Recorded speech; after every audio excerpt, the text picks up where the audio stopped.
Sometimes real estate investing is just not that complicated. Even flipping a house can be as simple as moving a few pieces of drywall. If you can handle that, a 20% return might be waiting for you in just a few months.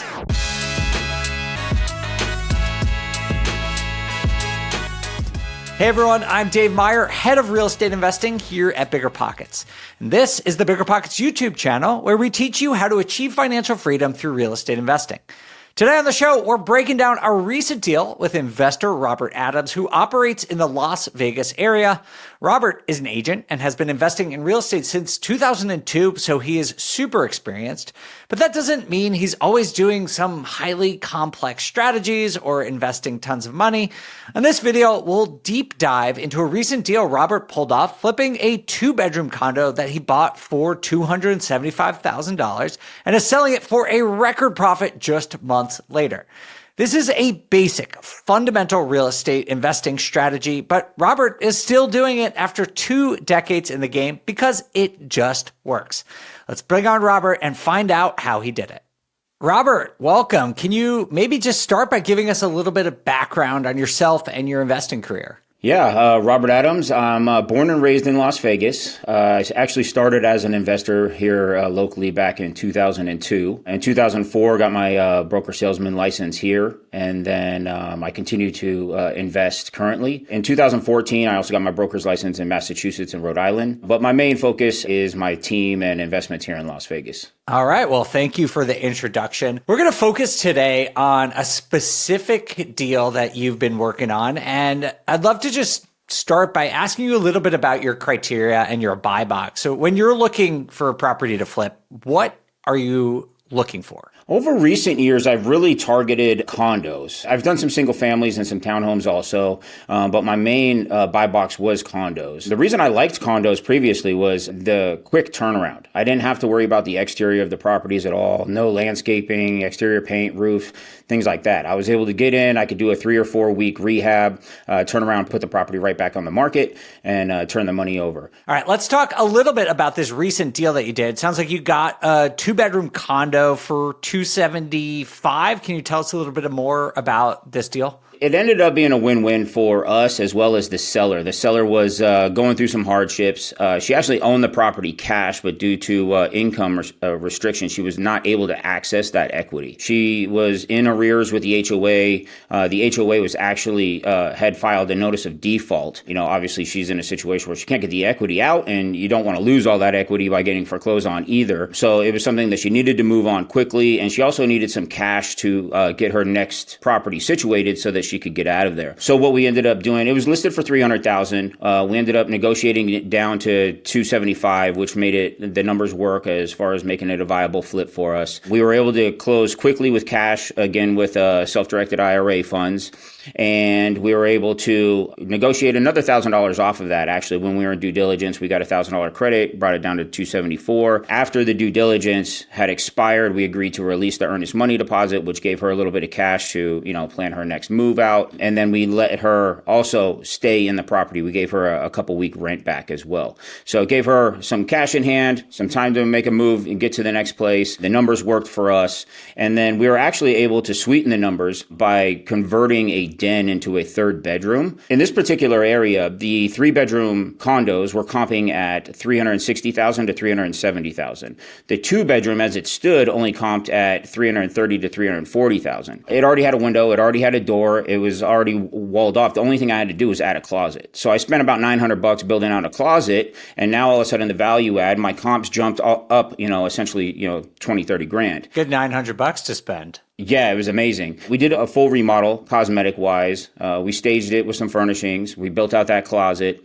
And then we were able to use that new set of comps for the ARV, and we actually priced it at $370,000, which was a little bit aggressive. We did a couple, $1,000 price reductions because it was sitting a little bit longer. We ended up settling at $355,000, so we made a pretty good return on it. So I think it was about a 16-17% return. That's awesome. Great. Good for you. Congrats on doing that. So you said that you used a self-directed IRA to pay cash. Can you explain to everyone how you do that? Yeah, so essentially, over the last however many years, we've been making our contributions, and then there's a custodian that we have to go through. So we direct the custodian, and the custodian has to issue the wires or checks or whatever's needed in order to pay for the various things. And there's certain guidelines that you have to follow. And whatever is paid has to be in those percentages. So, for example, if my IRA was 50% owner, my wife's IRA was 50% owner, we both put up 50% of the funds to purchase the property, put up 50% of the funds for any holding costs, utilities, rehab costs, etc. Then once the property sells, all the funds go back in those same percentages, 50% and 50% back to those IRAs. The part that I really like about it is that, you don't have to pay any of the gains on it. So you get that full amount goes back into the account and you can just continue to roll it over and roll it over. Robert, thank you for explaining that. And for everyone watching, if you want to learn more about self-directed IRA investing, you can go to biggerpockets.com/blog/free courses. And we have a bunch of free resources there. And we'll, of course, put a link in the show notes below. I'm curious, because not everyone has access to these kinds of funds, it is a great option for people who have been contributing to a retirement account for a while. Do you think the deal that you did would have penciled if you had used debt? It would have been thinner for sure. The thing that I tell people to keep in mind is if you're leveraging with debt, you're using less cash. So you can make less money and still get good returns on the cash. In that example, I put up basically $295,000 total all in on that deal out of pocket. If I was leveraging with cash, I don't have the exact numbers, but I mean, if it was 50 or 60 grand, I can make a lot less and still have a really good return on 50, 60 grand. So it's kind of relative. Yeah, absolutely. I think that's sort of the important thing for everyone watching this to take away. It's of course matters how much money you make in total. Like it sounds like, Robert, you made a really nice chunk of change right here. But it's also about your rate of return. And even if you make less money because you're paying out an interest, like you said, just using nice round numbers, Robert, if you put in 300 grand and you made what did you say, like 60 grand on this deal, you're making a 20% return. But if you made 30 grand and you put 60 grand down, you'd make a 50% return. So you're making less money, but the rate of return is actually higher. And what's better for you is really your own personal choice. But there are options here, even in this one kind of deal, that different types of investors could take advantage of. 100% agree. And for me, I try to analyze and flip in order to see if it's viable for me, not using leverage, is 10% cash on cash return. If I can get a minimum 10%, and I use very conservative numbers, so to where it's normally going to shake out closer to 12 or 15%. But if it's less than 10 with my conservative numbers, I'll walk away from it. Yeah, I'm curious about that because 10 for a flip honestly seems a little bit low to me. But is it because you're doing it so quickly you feel confident that you can do that? Yeah, well, to me, it's a pretty good return, the way I look at it, because say I'm putting in 400 grand and I'm using conservative numbers and I'm going to shake out and I'm going to walk away with 40 grand profit. And if I can shave off a little bit because I use conservative numbers and I end up getting, 50 grand, all right, you know what I mean? So the number ends up working. And if I can get in and out and turn the money over 3 or 4 times in a year, well, then I'm getting, 30, 40% annual. That's pretty good returns. Yeah, that's fantastic return. Absolutely. One thing you mentioned that's just super interesting to me is how quickly you can do these types of condo deals, because when you're flipping, the longer the project, the more risk there is generally and the more complexity. So what are the sort of things that you look for in a potential deal, Robert, that allow you to make sure that these deals are going to be turned, like you said, in 6 to 8 weeks? Majority of the ones that I do are just cosmetic. If it's structural or, there's major issues going on, foundations and things like that. I don't like doing those types of deals because I feel like they're just huge variables, and one bad deal can suck out a lot of profit. You end up losing money. I'd rather be conservative. Water heater, HVAC, something like that. Okay, well, I can just budget for that, but it's still a pretty simple fix in going in. Other than that, it's paint, flooring, countertops, cabinets, whether I'm refinishing them or putting in brand new, but it's pretty straightforward. There's nothing, too drastic involved in them. So normally on the condos, I budget when I'm looking at holding costs and things like that, like a 90-day turnaround. All right. So Robert, give us the reveal. How much did you wind up selling this property for and what was your profit? Yeah. So in a nutshell, listed for $300,000. locked it up for $275,000, negotiated another $1,000 credit, got it down to $274,000. I credited my commission towards it as well, so that lowered the cost a little bit for me. I spent about $23,000 on the remodel, which included the $900 closet that I put in that allowed me to now advertise it as a 3-bedroom that bumped up the ARV to a new set of comps, 3-bedroom comps. Ended up originally listing at $370,000, did a couple price reductions because we were really trying to push the value on it.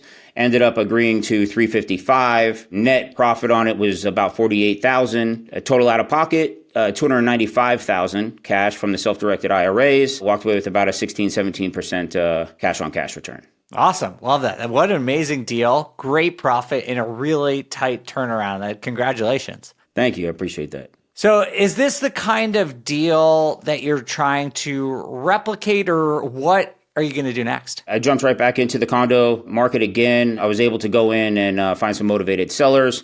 One of them ended up being a condo that was already flipped by another flipper here in town, actually. So it's pretty rare that you flip into somebody else's flip. Found this property. It was actually in a condo neighborhood that I had been eyeing even last year. I actually lost a different flip. Somebody outbid me by $1,000. I didn't realize it until after the fact. So I saw this one hit the market for $245,000 after they went in and remodeled it. And then I watched them just do price reduction after price reduction after price reduction. They sat on this property for about 5 months. Finally, the price came down to $207,000, and I was like, what's going on here? This is like way below where it should be selling. So I went over and took a look at it, and then it all made sense to me. The water heater wasn't working. Some of the remodel work that they did was great. Some of it was atrocious. So, but I went in there and I was like, it's not going to sell the way that it is now, but I could spend less than $5,000 on this place, tighten it up, and then relist it and get way more than what they're selling it for. So I could see the writing on the wall that they're doing these drastic price reductions because they're getting desperate and sitting on the property. So anyways, listed at $207,000, went in, offered $200,000, got into due diligence, got them to replace the water heater, brand new water heater. Also gave us another $5,000 credit, brought it down to $195,000. I also credited my commission again towards the deal, which sweetened it even more. Then I went in, I did the full rehab, tightened up everything for the $5,000 credit that they gave me, and now I have it relisted at $245,000. Got it. All right. Well, thank you so much for sharing your story and for your advice, Robert. We really appreciate it. Thanks for having me on. And thank you all so much for watching the BiggerPockets YouTube channel. We'll see you next time.